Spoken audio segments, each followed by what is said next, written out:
और हम तुलसी अध्यात्म नीडम द्वारा आयोजित 29वां प्रेक्षा ध्यान शिविर दिनांक 17 अप्रैल 1983, स्थान मानव सेवा संघ, शाहीबाग, अहमदाबाद।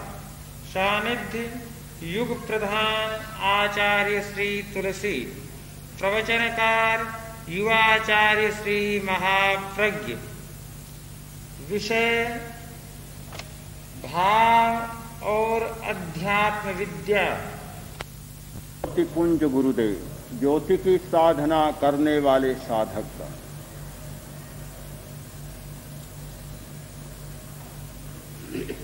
जीवन की सफलता का सूत्र है अनुशासन। व्यक्तिगत जीवन और सामाजिक जीवन दोनों में उसकी अपेक्षा होती है। जिस व्यक्ति के जीवन में अनुशासन नहीं होता वह व्यक्ति अपने आप में सुखी नहीं हो सकता, और जिस समाज में व्यक्ति अनुशासित नहीं होते वह समाज भी सुखी नहीं हो सकता। अनुशासन एक प्राकृतिक व्यवस्था है। हमारे शरीर में एक अनुशासन है। आदमी नींद लेता है, जागता है। नींद और जागृति दोनों का अपना अनुशासन है, दोनों के अपने नियम हैं। हाइपोथैलेमस कंट्रोल करता है, नींद को भी कंट्रोल करता है और जागरण को भी कंट्रोल करता है, भूख को भी कंट्रोल करता है। हमारे शरीर में बहुत सारे नियंत्रण हैं, अनुशासन है, इसलिए इतने इतने भिन्न अवयव होते हुए ठीक चल रहा है। हाथ, पैर, आंख, कान, नाक, कितनों का एक समवाय मिला है। अगर अनुशासन न हो तो सारे के सारे ऐसे बिखर जाए, ऐसे लड़खड़ा जाए तो आदमी आदमी ही न रहे। इतने अवयवों के बीच जो आदमी आदमी बना हुआ है, एक बना हुआ है, वह अनुशासन के कारण ही बना हुआ है। तो अनुशासन हमारे जीवन का एक प्राकृतिक नियम है, कोई कृत्रिम विधान नहीं है। और जगत के प्रत्येक पदार्थ के साथ अनुशासन जुड़ा हुआ है। मनुष्य समझदार ज्यादा है सब प्राणियों में, इसलिए उसके साथ दो अनुशासन जुड़े हुए हैं। एक स्वाभाविक अनुशासन और एक ऊपर से थोपा हुआ अनुशासन, या समाज के संकोच से आरोपित शासन। यह आरोपित अनुशासन बहुत काम नहीं देता। प्रकाश में काम देता है, अंधकार में काम नहीं देता।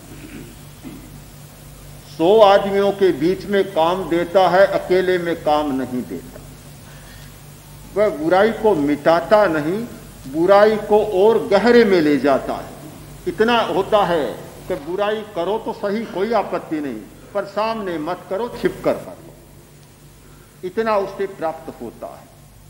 जो अनुशासन स्वभावतः सिद्ध होता है, वहां ये अंधकार का और प्रकाश का, परिषद का और अकेले होने का भेद नहीं होता। एक रसता, एक रूपता, सामरस्य और समस्वरता रहती है, कोई अंतर नहीं आता। वह अनुशासन जीवन में अध्यात्म का अनुशासन हो सकता है। अध्यात्म विद्या का विकास एक मानव जाति का सर्वोपरि विकास है। जिन लोगों ने अध्यात्म की खोज की, आज तक के इतिहास में शायद वह सबसे बड़ी खोज है। इतनी वैज्ञानिक खोजों के हो जाने के बाद भी अध्यात्म जैसी सूक्ष्मतम विद्या की खोज कोई भी नहीं हुई। सारी की सारी एक बाहर की बातें हो जाती है, किंतु भीतर की खोज नहीं है। खोज जो वर्तमान की है उसे दृश्य की खोज कहा जा सकता है, दृष्टा की खोज नहीं कहा जा सकता। सारा काम हुआ है पौद्गलिक जगत पर, ऑब्जेक्ट पर, किंतु सब्जेक्ट तो आज भी उतना ही अज्ञात बन रहा है, उसकी खोज नहीं हुई। हो रही है, उस दिशा में प्रयत्न हो रहा है, पर जो अध्यात्म के आचार्यों ने खोज की थी आज भी उसका अपना स्वतंत्र मूल्य है। अध्यात्म विद्या के द्वारा जो अनुशासन प्राप्त होता है वह किसी के द्वारा संभव नहीं। हमारी इंद्रियां, मन, विचार, भाव, इन सब पर केवल अध्यात्म के द्वारा ही अनुशासन हो सकता है और कोई उपाय नहीं है। आदमी को सुलाया जा सकता है, मूर्छा में लाया जा सकता है, इलेक्ट्रोड लगाकर कुछ क्षणों के लिए बदला भी जा सकता है, पर रूपांतरण नहीं किया जा सकता। व्यक्तित्व का रूपांतरण नहीं किया जा सकता। आज ऐसे कुछ प्रयोग चले हैं, सिर पर एक इलेक्ट्रोड लगाया और क्रोध बिल्कुल शांत हो जाए, दर्प शांत, काम वासना शांत। ऐसे उपकरण हैं, निकाले गए, ऐसे प्रयोग भी किए जा रहे हैं, किंतु कब तक? जब तक सिर पर इलेक्ट्रोड लगा रहा तब तक तो सब शांत है। जैसे ही हटा, मूल का मूल, कोई परिवर्तन नहीं, वैसा का वैसा, वही उद्दंडता, वही उच्छृंखलता, वही आवेश, कोई अंतर दिखाई नहीं देता। ये कृत्रिम उपाय व्यक्तित्व का रूपांतरण नहीं कर पा रहे।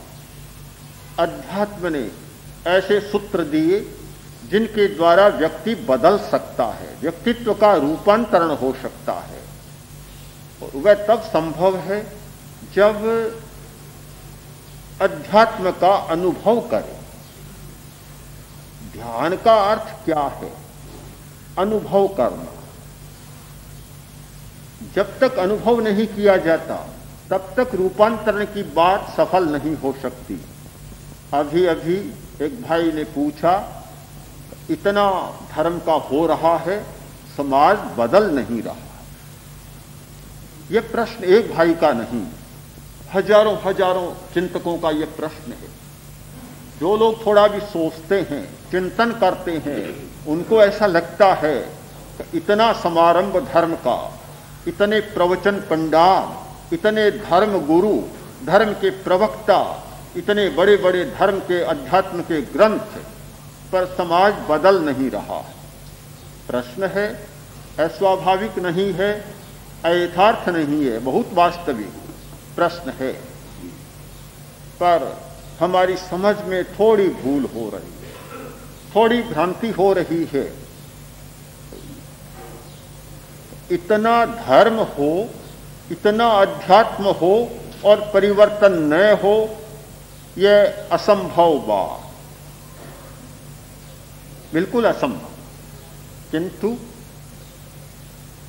धर्म नहीं हो रहा है, अध्यात्म का अनुशीलन नहीं हो रहा है, केवल प्रलोभन पाला जा रहा है और भय को मिटाया जा रहा है। प्रलोभन पाला जा रहा है कि धर्म से कुछ मिल जाए, कुछ मिलेगा, धन मिलेगा, परिवार अच्छा मिलेगा, यह मिलेगा, वह मिलेगा। थोड़ा तो प्रलोभन काम कर रहा है और थोड़ा भय काम कर रहा है। यह मिट जाएगा, अप्रिय बात मिट जाएगी, यहां भी अप्रिय नहीं होगा और अगले जन्म में भी अप्रिय नहीं होगा, नरक नहीं मिलेगा, स्वर्ग मिल जाएगा। यह प्रलोभन और भय काम कर रहा है तो आदमी धर्म के पास जा रहा है, धर्म को छू नहीं रहा है, धर्म के पास जा रहा है, छू नहीं रहा है, स्पर्श नहीं कर रहा है, बिल्कुल नहीं कर रहा है। जब स्पर्श ही नहीं हो रहा है तो धर्म के द्वारा परिवर्तन की बात कैसे संभव हो सकती है? ध्यान एक प्रयोग है परिवर्तन का। जब तक आदमी अनुभव नहीं कर लेता तब तक कही हुई बात, पढ़ी हुई बात, सुनी हुई बात बहुत हमारा साथ नहीं देती। एक बार अनुभव हो जाता है तो जरूर व्यक्ति में परिवर्तन शुरू होता है। यह एक अनुभव है। जो व्यक्ति ध्यान की प्रक्रिया से गुजरता है, उसका अभ्यास करता है, उसमें अपना अनुभव जाग जाता है। फिर उपदेश, प्रवचन ये बहुत आवश्यक नहीं होते। जब अपना अनुभव जाग गया तो फिर वह बात बहुत स्वाभाविक बन जाती है। और ध्यान के प्रयोग से यदि कोई अपना अनुभव न जागे तो वह ध्यान भी नहीं है। या तो ध्यान का मार्ग अच्छा नहीं, या ध्यान करने वाला उसे पकड़ नहीं पाया।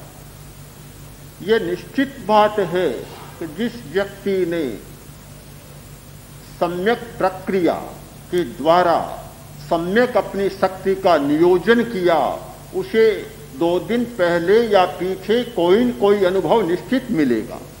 इसमें कोई संदेह किया नहीं जा सकता। शिविर में आने वाले लोग जब शिविर से बाहर जाते हैं, अगर खाली हाथ जाते हैं, कोई भी अनुभव छोटा या मोटा लेकर नहीं जाते हैं, तो हमें लगता है कि या तो समझ नहीं पाए, या कराने वाले ठीक करा नहीं पाए, या ठीक किया नहीं। अन्यथा यह हो नहीं सकता कि छोटा मोटा भी कोई अनुभव लेकर व्यक्ति न जाए। या केवल दर्शक बन के आए। हाँ, केवल दर्शक बनकर आए या परीक्षक बनकर आए। कराने वाले की परीक्षा लेनी है या मात्र दृष्टा रहना है? दृष्टा भाव हो तब तो बहुत अच्छी बात है, पर मात्र क्रिया का दृष्टा तो ये संभव हो सकता है। ये ध्यान एक भाव शुद्धि का प्रयोग, भावना का अनुभव होता है। जिस दिन शिविरार्थी उपसंपदा लेता है, एक सूत्र को ध्यान में लेता है, भावक क्रिया, क्रिया भाव पूर्ण होगी। चाहे श्वास लेंगे तो भावक क्रिया, शरीर का अवलोकन करेंगे तो भी भावक क्रिया, खाएंगे तो भावक क्रिया, चलेंगे तो भावक क्रिया। भावपूर्ण क्रिया आचार्य सिद्धसेन ने कितना मार्मिक वाक्य लिखा है, यस्मात् क्रिया प्रतिफलंति न भाव शून्य। भाव शून्य क्रिया प्रतिफलित नहीं होती, कितना ही करो चाहे। यह भ्रांति हमारी न रहे कि श्वास को देखना, श्वास की प्रेक्षा करना कोई बहुत बड़ी बात है। बहुत बड़ी बात नहीं है। शरीर की प्रेक्षा करना, शरीर के प्रकंपनों को जानना कोई बहुत बड़ी बात है। बहुत बड़ी बात नहीं है, बहुत सामान्य बात है। चैतन्य केंद्रों को देखना कोई बहुत बड़ी बात है? बिल्कुल नहीं। ये बड़ी बातें कब बनती है कि उनके साथ हमारा भाव जुड़ता है। श्वास के साथ भाव जुड़ता है तो श्वास को देखना बहुत मूल्यवान बन जाता है। शरीर के साथ हमारा भाव जुड़ता है तो शरीर की प्रेक्षा बहुत मूल्यवान बन जाती है। और चैतन्य केंद्रों की प्रेक्षा के साथ, रंगों की प्रेक्षा के साथ, लेश्या के साथ हमारा भाव जुड़ता है तो वे सब बहुत अपना मूल्य बढ़ा लेती है। मूल बात है हमारा भाव। भाव नहीं जुड़ा, 50 बरस श्वास की प्रेक्षा करते रहें, कुछ भी होने वाला नहीं है। भाव जुड़ेगा तभी उसकी सार्थकता होगी। हमारी चेतना है भाव। जब चेतना ही नहीं जुड़ती है तो काम कैसे होगा? और चेतना के जुड़े बिना ये अंधता नहीं मिट सकती। व्यक्ति एक मूर्छा के कारण, पदार्थ की मूर्छा के कारण जानबूझकर अंधा बना हुआ है। ये अंधता बहुत व्यापक अंधता है, पूरे समाज में व्याप्त है और समाज की सारी बुराइयां, भ्रष्टाचार, बेईमानी, अप्रामाणिकता, दुर्व्यवहार, ये व्यवहार और आचरण की सारी विकृतियां उस अंधता के कारण बनी हुई है। आदमी जब जानबूझकर अंधा बन जाता है, बड़ी विचित्रता होती है। एक भिखारी भीख मांग रहा था, कोई दाता आया, चौवन्नी निकाली और उसके कटोरे में डाली। वह चलने लगा, इतने में तो भिखारी बोला, ओ शेठ, ये तो नकली चौवन्नी है। वह बोला, अरे तू अंधा है, तुझे कैसे पता चला? पता कैसे चला? तू तो कह रहा था अंधे को दान दो, अंधे को भीख दो, तू तो देखता है, कैसे पता चला? कि नहीं भी, बात यह है कि यहाँ जो रोज भीख मांगता है वह तो चला गया, उसके स्थान पर बैठा हूं भीख मांग रहा हूं। तो वह कहाँ गया है? कि वह भी बेचारा रोज भीख मांगते मांगते ऊब गया था, इसलिए आज सिनेमा देखने गया है। सिनेमा देखने गया वह भी अंधा भिखारी, और उसके स्थान पर बैठकर भीख मांगने वाला भी अंधा भिखारी। जब आदमी जानबूझकर अंधा बन जाता है तो भीख मांगने के सिवाय उसके पास कुछ बचता नहीं। केवल भीख ही बच सकती है और कुछ नहीं बच सकता। ये मूर्छा, व्यामोह इतना अंधा बनाए हुए है कि जब तक यह हमारी मूर्छा नहीं टूटती है, अंतःकरण में, आंतरिक चेतना में जागरण की कोई किरण नहीं फूटती है, तब तक इन सारी समस्याओं का समाधान संभव नहीं लगता। यह ध्यान का प्रयोग मूर्छा के चक्र व्यूह को तोड़ने का प्रयोग है। उस पर ऐसी चोट हो जिससे कि ये व्यूह भिद जाए, टूट जाए, बाहर निकल जाए कोई आदमी जो भीतर में फंसा हुआ। यह है चैतन्य का अनुभव। अध्यात्म का अर्थ है चैतन्य का अनुभव। जो व्यक्ति चैतन्य की अनुभूति में नहीं जाता वह कभी आध्यात्मिक नहीं हो सकता।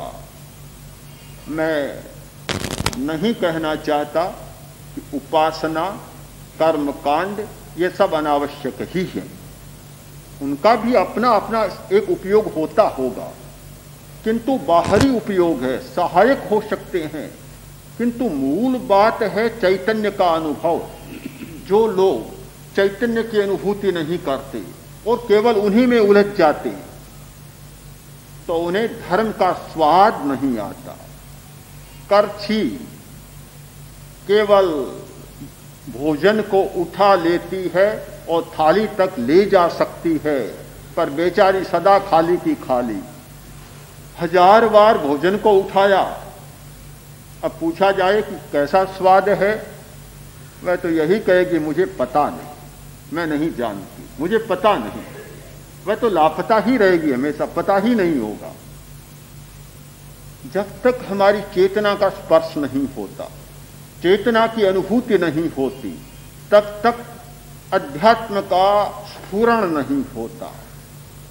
क्या संभव है चेतना की अनुभूति? असंभव बिल्कुल नहीं, संभव बात है। कैसे संभव है? कि जब जब हम राग द्वेष मुक्त भाव से जिए, समता का क्षण जिए, वह समता का क्षण हमारी चेतना की अनुभूति का क्षण है। चेतना का अर्थ है राग द्वेष मुक्त होना। उस समय केवल चेतना बचती है। जब जब आदमी राग द्वेष मुक्त होता है, पीछे बचती है चेतना, और जब जब राग द्वेष से भर जाता है तो चेतना नीचे चली जाती है और राग द्वेष की गंदी परत उसके ऊपर आ जाती है। चेतना का अनुभव अतीत में भी हुआ था, आज भी हो सकता है और भविष्य में भी होगा। कभी उसे रोका नहीं जा सकता। जिस व्यक्ति ने अपने चित्त की निर्मलता का विकास किया है, जिसने प्रिय अप्रिय संबंधों से अलग रहने का अभ्यास किया है, जिसने राग और द्वेष के क्षणों को तोड़ने का अभ्यास किया है, उस व्यक्ति को अपने चैतन्य का अनुभव हो सकता है, होता है। ये केवल ज्ञान का अनुभव है, ये केवल दर्शन का अनुभव है, ये संवेदन मुक्त ज्ञान का अनुभव है। हमारा ज्ञान जब इंद्रियों के संवेदन के साथ चलता है तो चेतना नीचे रह जाती है, संवेदन ऊपर आ जाता है। जब संवेदन ऊपर होता है तो हम इंद्रियों का जीवन जीते हैं, मन की चंचलता का जीवन जीते हैं, चैतन्य का जीवन नहीं जीते। और जब संवेदन को हम नीचा कर देते, संवेदन नीचे रह जाता है और शुद्ध चैतन्य का अनुभव ऊपर आता है, तो हम आत्मा का जीवन जीते हैं, अध्यात्म का जीवन जीते हैं। किंतु एक विपर्य हो रहा है, वह यह आदमी आत्मा को पाना चाहता है, आदतों को बदलना चाहता है, इंद्रियों की बातों को भी बदलना चाहता है, मन की चंचलता को भी मिटाना चाहता है, पर आत्मा का अनुभव करना नहीं चाहता। जब यह अनुभव नहीं होता, ये कैसे संभव होगा? एक योग के आचार्य ने बहुत सुंदर लिखा है कि ये विविक्तमात्मान मुक्त्वा विविक्तमात्मान येन्यम द्रव्यमुपासते ते भजन्ति वे लोग परम द्रव्यम मुक्त्वाग्निम विमुच्याग्निम हिमच्छिदे। जो लोग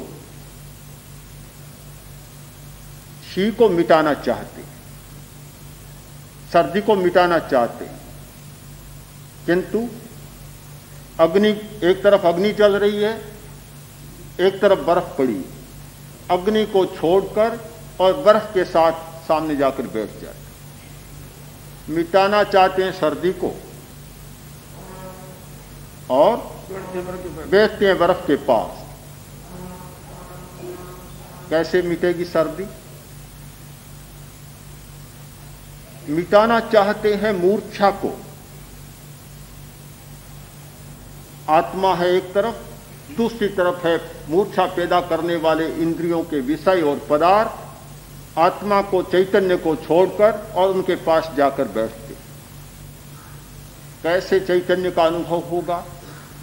ये जो विपर्य चल रहा है, इसे समझना होगा, अनुभव करना होगा कि जब तक शुद्ध चैतन्य का अनुभव नहीं होगा, तब तक इस मूर्छा को तोड़ा नहीं जा सकता। और जब यह मूर्छा नहीं टूटती है तो स्वाभाविक अनुशासन को जीवन में चरितार्थ नहीं किया जा सकता।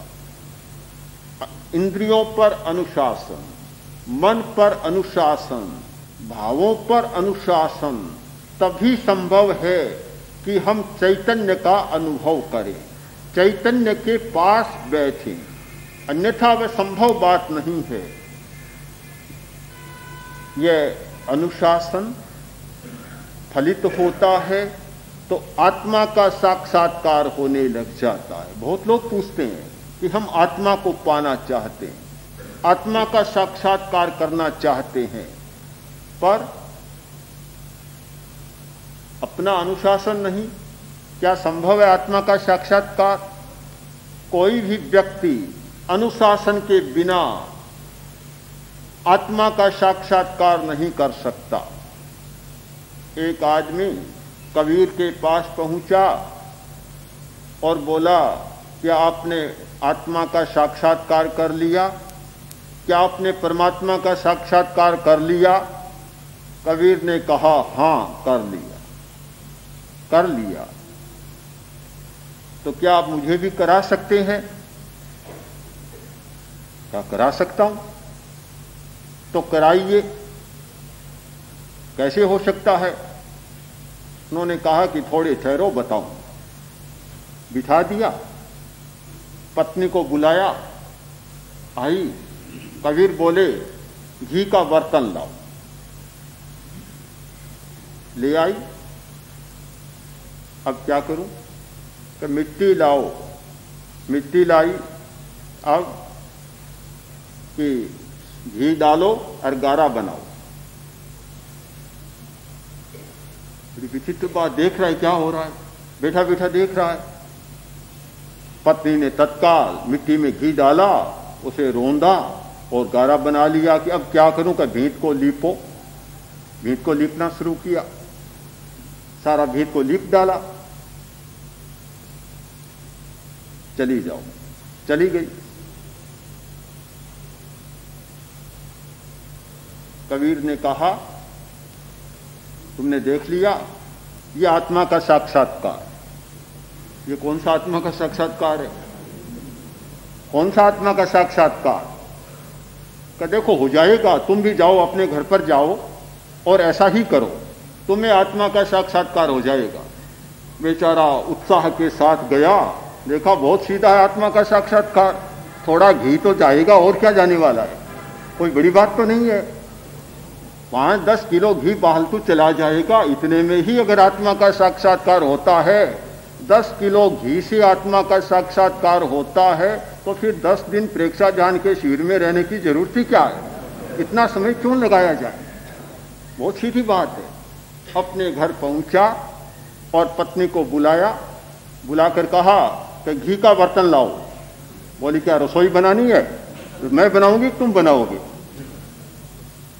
ऐसी कड़की कि मानो बिजली ही कड़की हो। तो उसने कहा कि चिंता क्यों करती हो तुम, लाओ तो सही। बहुत कहा सुना तो घी का बर्तन ले आई। बोला मिट्टी लाओ। कि आज क्या हो गया, पागल हो गए हो क्या? मिट्टी का करना क्या है, क्या पागल हो गए हो? बहुत कहा सुना तो मिट्टी लाई। और जब ये कहा कि मिट्टी में घी डालो और गाढ़ा बनाओ, तब तो ऐसी गरजी के बादल भी शायद नहीं गरजता उतना। बड़ा कठिन काम है। जब आदमी आवेश में आता है तो गरजता भी है, बरसता भी है, बहुत बरसता है। सुकरात की पत्नी बहुत तेज स्वभाव की थी, बहुत तेज स्वभाव की।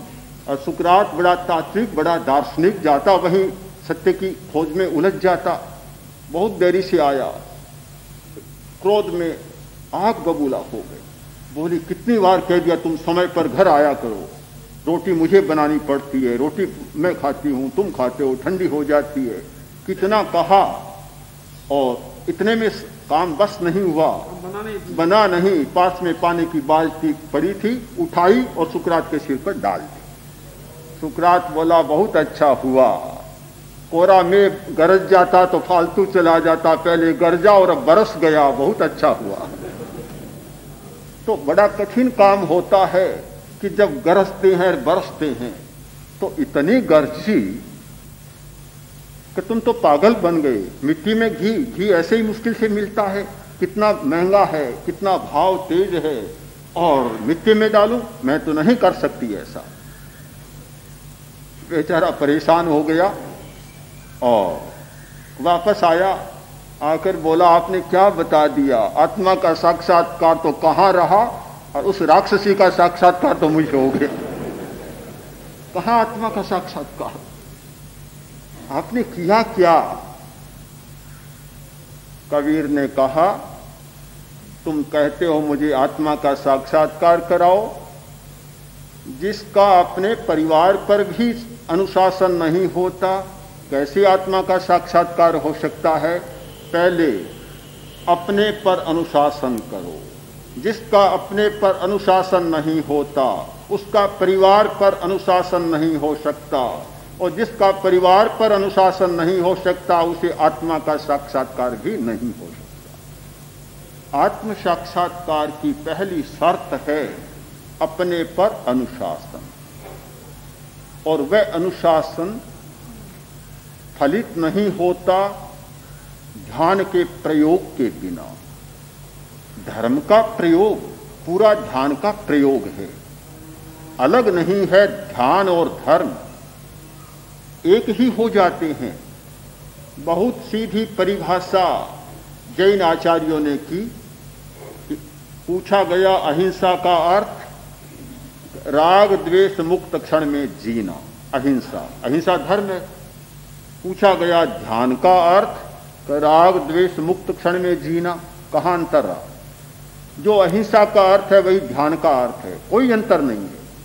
अहिंसा ध्यान है और ध्यान अहिंसा है। राग द्वेष मुक्त क्षण में जब जब जीते हैं तब ध्यान में जीते, धर्म में जीते हैं, अहिंसा में जीते हैं, सत्य में जीते हैं, अपरिग्रह में जीते हैं। और जब जब राग द्वेष की तरंगें हमें प्रभावित करती हैं, न ध्यान होता, न धर्म होता, न अहिंसा होती, न सत्य होता, न परिग्रह होता, कुछ भी नहीं होता।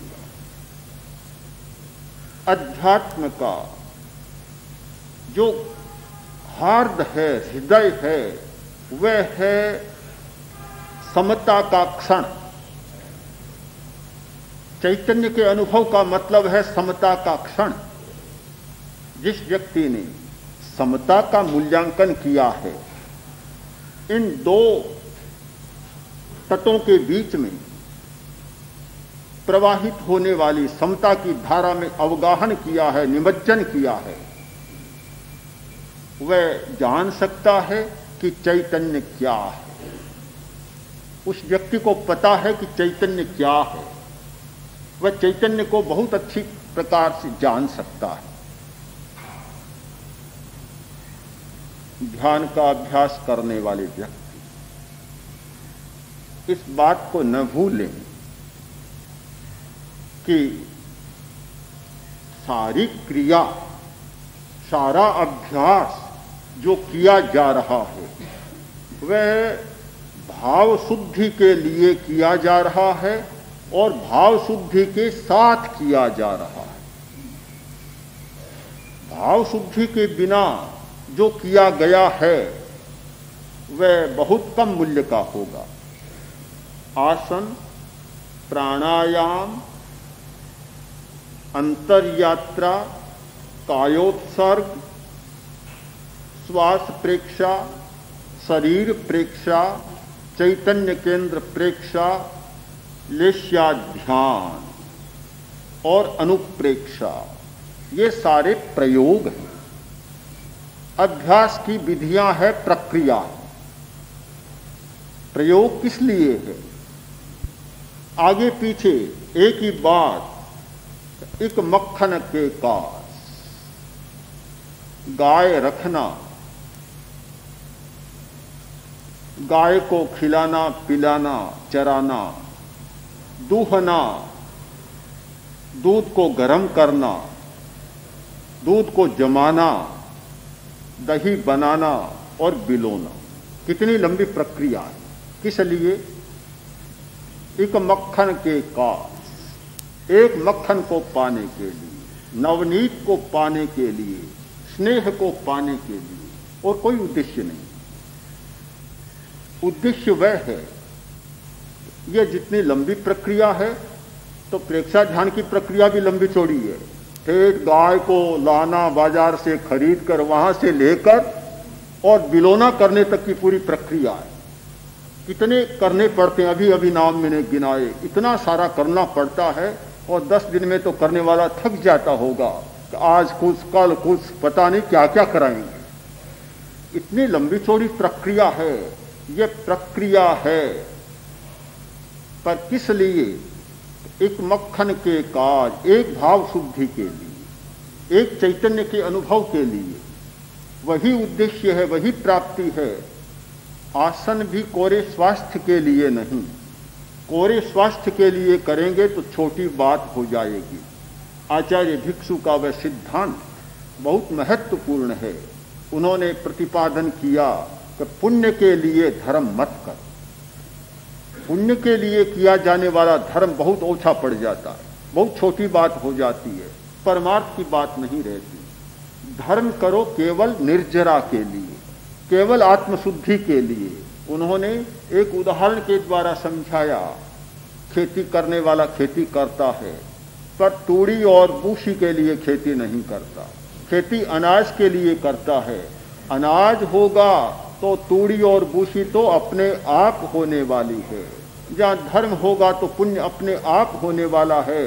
पुण्य के लिए तुम्हें चिंता करने की अलग से जरूरत नहीं। एक बहुत महत्वपूर्ण आध्यात्मिक सूत्र है कि अध्यात्म को समझने वाला व्यक्ति कोई भी आचरण करे केवल आत्मशुद्धि के लिए, केवल भाव शुद्धि के लिए करे। उसके साथ साथ शारीरिक स्वास्थ्य भी अपने आप ठीक होता है, मानसिक स्वास्थ्य भी अपने आप ठीक होता है। ये तो प्रासंगिक होने वाले कहाँ जाएंगे बेचारे, जाएंगे कहाँ? इनको तो आना ही पड़ेगा। जब हमारी बुरी भावधारा ने तो इनको बुलाया था, निमंत्रण दे रखा था, भाई आओ बैठो, अच्छा स्थान है। ये शारीरिक बीमारियों को, मानसिक बीमारियों को बुलाया किसने, निमंत्रण किसने दिया? बुरी भावधारा ने ही तो दिया। हमारे मन के कलुषित भाव ने उनको निमंत्रण दिया, बुलाया, बिठाया, दुलारा, पाला, पोषा, सहेजा। और जब ये बदल जाएगी तो तत्काल कहेंगे भी निकल जाओ, अब मेरा बदल गया, अब तो देख लेना। वे शुद्ध भाव धाराएं जाती हुई कहेगी साथ साथ चलो, अब दूसरा आ गया, बड़ी मुसीबत हो जाएगी पीछे, साथ साथ ले चलता है सबको। तो ये सब भाव शुद्धि के लिए हमारा प्रयत्न। जब भाव की विशुद्धि होती है तो एक समाज का रूप बदल जाता है। आज की सामाजिक समस्या यह है कि हम मूल की चिंता नहीं करते, पत्तियों की चिंता करते हैं। जड़ की बात नहीं करते, पत्तियों की बात करते हैं। हमें पतझड़ की जितनी चिंता है, जड़ की उतनी चिंता नहीं। समस्याओं को सुलझाना चाहते हैं ऊपरी ऊपरी उपायों के द्वारा, और सुलझती नहीं। एक बार सुलझती सी लगती है किंतु आगे जाकर फिर उलझ जाती, समाधान नहीं होता। पता नहीं क्यों भारतीय लोगों ने भी जो इतना बड़ा एक समाधान का सूत्र उनके पूर्वजों ने दिया था, उसे बिल्कुल भुला दिया। आज हमारे सामने समस्या के समाधान का एकमात्र सूत्र है पदार्थ। पदार्थ को बढ़ाना, पदार्थ को पैदा करना, वस्तु और वस्तु। वस्तु के सिवाय समस्या के समाधान का कोई दूसरा सूत्र नहीं रहा। केवल वस्तु, केवल परिग्रह, केवल धन, सारी समस्याओं का समाधान। क्या धन में इतनी शक्ति है जो सारी समस्याओं का समाधान कर देगा? हो सकता है कि वह भी समस्या का समाधान करता है। धन कोई व्यर्थ की बात नहीं है, उपयोगिता है उसकी भी, उसमें भी समस्या के समाधान की क्षमता है। पर कुछ समस्याओं को तो वह समाधान दे देगा। अगर भूख है तो रोटी आपकी समस्या का समाधान कर देगी, प्यास है तो पानी आपकी समस्या का समाधान कर देगा। किंतु एलोपैथी दवा, हाँ, एलोपैथी दवा है, भूख और तेज हो जाएगी, बीमारी मिटेगी नहीं, एक बार दब जाएगी। एक बार रोटी खा ली 5-4 घंटा के लिए निश्चिंत है, और फिर जब दोपहर का समय आया तो चाय चाहिए, फिर तैयारी, फिर शाम को भोजन भी चाहिए। अमित बीमारियां हैं कभी न मिटने वाली, और उनका काम इतना ही है कि एक बार रोगी को ऐसी डोज दी कि एक बार सिर का दर्द शांत हो गया, फिर चाहे गुना ही उभर जाएगा। ये पदार्थ का स्वभाव है, पदार्थ का उपयोग है। मैं अनुपयोगिता की बात, एकांत की बात नहीं कर रहा हूं, उसका अपना उपयोग है, पर सीमा का बोध होना चाहिए। सीमा बोध, क्योंकि पदार्थ की क्षमता इतनी है, इस सीमा तक पदार्थ हमारा सहयोग कर सकता है, इस सीमा तक हमें समस्या का वह समाधान दे सकता है। पर लगता ऐसा है कि पूरा समाज आज पदार्थ की असीम शक्ति में विश्वास कर रहा है, धार्मिक लोग भी कर रहे हैं। असीम शक्ति, मानो जैसे ईश्वरीय शक्ति, ईश्वर को कहा जाता है असीम शक्ति संपन्न, तो पदार्थ भी असीम शक्ति संपन्न बन गया, असीम शक्ति में विश्वास हो गया। ये विश्वास टूटना चाहिए, ये आस्था भंग होनी चाहिए। ध्यान का उद्देश्य है इस आस्था को तोड़ना, कि सीमा विवेक, क्योंकि पदार्थ की यहाँ तक सीमा है और चैतन्य की यह सीमा है। सीमा चैतन्य की भी है, दोनों की सीमा को अलग अलग समझना, कि जहाँ मानसिक दुख है, जहाँ पागलपन है, जहाँ भावनात्मक समस्या है, वह पदार्थ कोई काम देने वाला नहीं है। वहाँ केवल ध्यान या धर्म ही आपका सहयोग कर सकता है। ये विवेक हमारा स्पष्ट हो जाए तो हमारी ये अनुशासन की शक्ति बहुत विकसित हो सकती है। फिर आप इस सच्चाई का अनुभव करें कि अनुशासन के बिना न अच्छा व्यक्ति हो सकता और न अच्छा समाज हो सकता। दूसरी बात कि आरोपित अनुशासन के द्वारा व्यक्ति बहुत दूर तक अच्छा नहीं रह सकता और न समाज अच्छा रह सकता, जब तक कि व्यक्ति और समाज दोनों में स्वाभाविक अनुशासन न जाग जाए, आध्यात्मिक अनुशासन की स्फुरना न हो जाए, तब तक ये बहुत सारी जो जटिल समस्याएं हैं उनका समाधान कठिन लगता है। इस दृष्टि से ध्यान का एक बहुत बड़ा मूल्य है हमारे जीवन में, हम इस मूल्य को न भूलें। ध्यान के द्वारा केवल योगी बनना ही कोई बात नहीं है। पुराने जमाने में शायद योगी बनने वाले लोग ध्यान किया करते थे, किंतु आज तो पूरे समाज को ध्यान की जरूरत है और पूरे समाज को एक अर्थ में योगी बनने की जरूरत है। केवल मोक्ष के लिए नहीं, वर्तमान जीवन को सुख से शांति से जीने के लिए कुछ अर्थ में योगी बनने की जरूरत है। क्योंकि आज इस युग में हर व्यक्ति के पास इतने अधिकार आ गए, बहुत अधिकार आ गए। जो अधिकार किसी जमाने में एक राजा को मिलता था, आज हर व्यक्ति के पास न जाने कितने अधिकार आ गए। उन सारे अधिकारों का सम्यक उपयोग कर सके, दुरुपयोग न करे, उन सारे शक्तियों का, वैज्ञानिक उपकरणों का दुरुपयोग न हो, सदुपयोग हो। इस दृष्टि से मैं सोचता हूँ कि आज पूरे समाज को ध्यान में आने की जरूरत है। अपनी शारीरिक, मानसिक और भावनात्मक समस्याओं को सुलझाने के लिए इस दृष्टि से जो लोग सोचते हैं वे शायद प्रेक्षा ध्यान का मूल्यांकन सही कर सकेंगे, और जो केवल एक क्रियाकांड के रूप में स्वीकार करेंगे शायद हृदय तक नहीं पहुंच पाएंगे। अपेक्षा है कि हम केवल सतह में न रहें, महासागर के बीच डुबकियां लें और हमेशा डुबकी लेने वाला व्यक्ति ही अमूल्य रत्नों को उपलब्ध कर सकता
जल्दबाजी देख लो एक साथ तक, ऐसे खड़ी क्यों हो गई?